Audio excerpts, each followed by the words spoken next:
প্রধানমন্ত্রী শেখ হাসিনার সৃজনশীল ও দূরদর্শী নেতৃত্বে এবং প্রধানমন্ত্রীর আইসিটি বিষয়ক উপদেষ্টা সজীব ওয়াজেদ জয়ের সুদক্ষ পরামর্শে আইটি ও টেলিকম খাত আজ আমাদের অর্থনীতির অন্যতম বড় স্তম্ভ।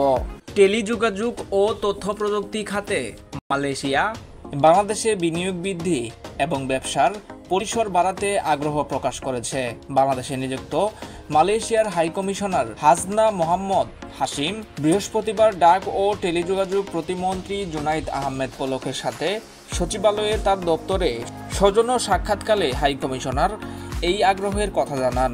তবে সেক্ষেত্রে কিছু চ্যালেঞ্জের কথাও এ সময় তুলে ধরা হয়। সাক্ষাতে ডাক ও টেলিযোগাযোগ ও তথ্য প্রযুক্তি প্রতিমন্ত্রী বাংলাদেশ ও মালয়েশিয়া বন্ধু প্রতিম দুটি দেশের বিদ্যমান চমৎকার সম্পর্কের কথা তুলে ধরেন। তিনি বলেন, প্রধানমন্ত্রী শেখ হাসিনার সৃজনশীল ও দূরদর্শী নেতৃত্বে এবং প্রধানমন্ত্রীর আইসিটি বিষয়ক উপদেষ্টা সজীব ওয়াজেদ জয়ের সুদক্ষ পরামর্শে আইটি ও টেলিকম খাত আজ আমাদের অর্থনীতির অন্যতম বড় স্তম্ভ। বৈঠক শেষে জুনাইদ আহমেদ পলক সাংবাদিকদের বলেন, বাংলাদেশে বেশ কিছু মালয়েশিয়ান প্রতিষ্ঠানের বিনিয়োগ রয়েছে।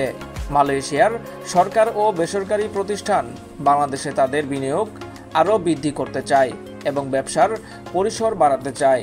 সেক্ষেত্রে রাজস্ব সহ অন্যান্য কিছু বিষয়াদি নিয়ে আলোচনা হয়েছে।